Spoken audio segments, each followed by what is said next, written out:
அன்புள்ள மகர ராசி அன்பர்களே வணக்கம். இந்த வார ராசி பலன்.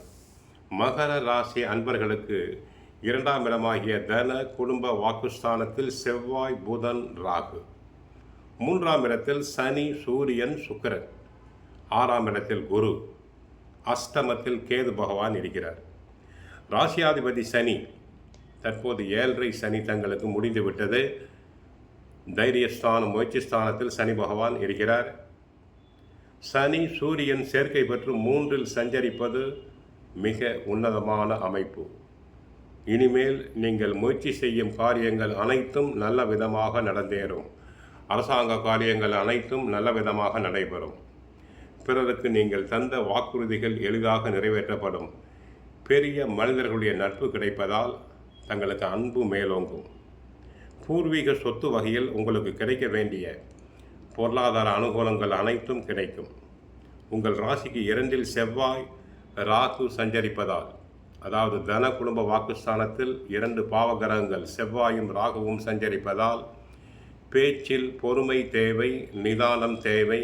கணவன் மனைவி இடையே அனுசரிப்பு, ஒற்றுமை தேவை. தொழில் வியாபாரத்தில் நல்ல லாபத்தை எடுக்கக்கூடிய சந்தர்ப்ப சூழ்நிலை வருகிறது.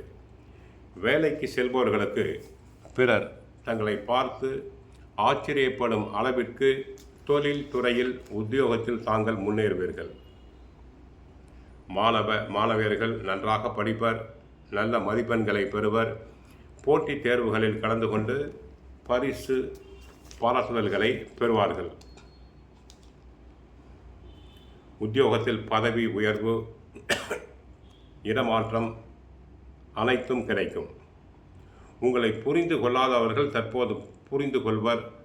பகைமை பாராட்டியவர்கள் தங்களை தேடி வந்து உறவு பாராட்டுவர்.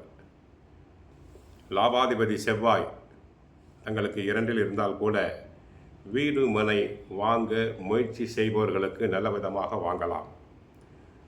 இருந்தாலும் சுப விரயங்கள் அதிகரிக்கும். 2இல் ராகு இருப்பதால் எதிலும் அகலக்கால் வைத்தல் கூடாது. யோசித்து செய்ய வேண்டும். பேராசைப்படக்கூடாது.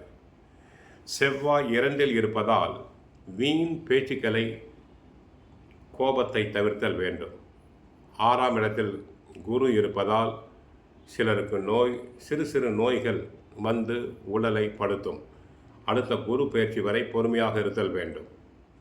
தினமும் சுந்தரகாண்டம் படியுங்கள், பகவத்கீதை படியுங்கள், நன்மைகள் பெருகும். ஹரே கிருஷ்ணா, ஹரே கிருஷ்ணா.